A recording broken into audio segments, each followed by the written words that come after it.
మహర్నవమి సందర్భంగా జంగారెడ్డిగూడెం ముత్యాలమ్మ అమ్మవారు ఉదయం మహిషాసురమర్దినిగా, సాయంత్రం మహాకాళిగా 2 రూపాలలో భక్తులకు దర్శనమిచ్చారు. ఉదయం నిమ్మకాయలతో అర్చన, రజత బిల్వార్చన, కుంకుమ పూజలు జరిగాయి. పూజలో ఉభయదారులుగా టీజే రాజు, లతా దంపతులు, కంచర్ల పవన్ కుమార్, లావణ్య దంపతులు పాల్గొన్నారు.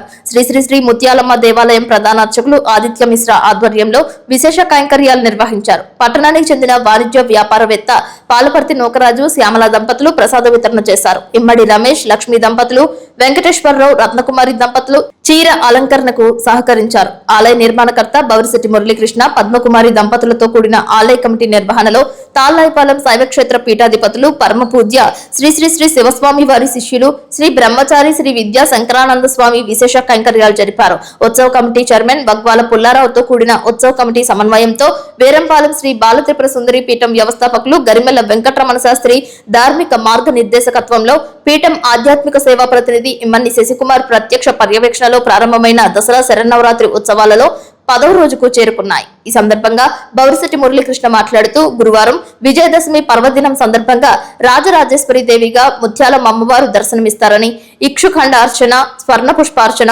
సాయంత్రం శని పూజ, ఉంజల్ సేవ జరుగుతుందని, కాగా 3వ తేదీ శుక్రవారం చండీ హోమం, మహాపూర్ణాహుతి ఉంటాయని తెలిపారు. ముత్యాలమ్మ తల్లి చింతలపూడి ఎమ్మెల్యే రోషన్ కుమార్ దర్శించుకున్నారు. ఆలయ కమిటీ ఆధ్వర్యంలో ఆయనకు ఘన స్వాగతం పలికారు. అమ్మవారి వస్త్రాలతో సత్కరించి మెమంటోను అందజేశారు. వేదాశీర్వచనం అందజేశారు.